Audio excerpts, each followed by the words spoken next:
deepen reform. That's a very important building block to achieve a moderately prosperous society. Well, I do think the advancements which China has made and which they intend to make in the rule of law are very important.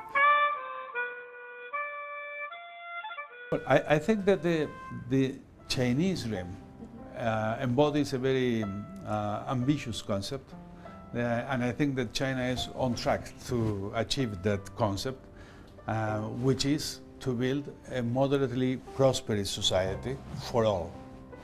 I believe that that is the main goal, and from my viewpoint, the four comprehensives outlined by President Xi help it very much to sustain that main goal. I mean, comprehensively deepen reform. That's a very important building block to achieve a moderately prosperous society. I admire President Xi Jinping's recognition of the importance of changing the economic model of China from a high-speed, extensive model of development to what is termed new normal, but especially an intensive model of development that depends more on quality and innovation and efficiency rather than on increasing the number of workers and increasing the number of inputs into production. I think that's a very important transition if China is going to become a high-income country with a high-quality economy over time. We know from experience elsewhere that many countries that have reached this point in their development, relatively few have become high-income countries.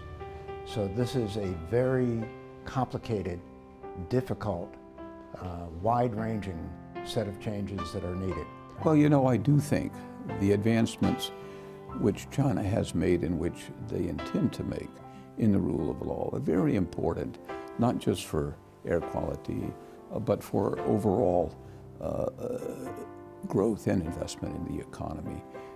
I think that the application of a strong rule of law is important. I think that it's crucial that enterprises, no matter whether they are foreign-owned, domestically owned, state or private sector, joint venture, whatever the nature of their ownership structure, and whatever their scale, whether they're modest size or large, that they abide by environmental laws. I really commend the leadership of China for their effort to concentrate on the good governance. Country cannot prosper if you don't have the good governance. So any effort to tackle the issue of corruption, the effort from the leadership, the effort to tackle the issue of non-transparency, creating more transparency of law and check and balance, anti-corruption, make sure that the rule of law is in place. Make sure that rule of law is in place, making sure that the legal enforcement is something that is respected and is based on non-discriminatory nature. And this is something that I think all countries will look up to China and would follow. And I think many countries in ASEAN have already implemented this policy of good governance and transparency, anti-corruption in their own national policies. China grew rapidly during the last more than 2 decades now almost, and its growth rate has slowed down. But I think China is adjusting by its own policy decision.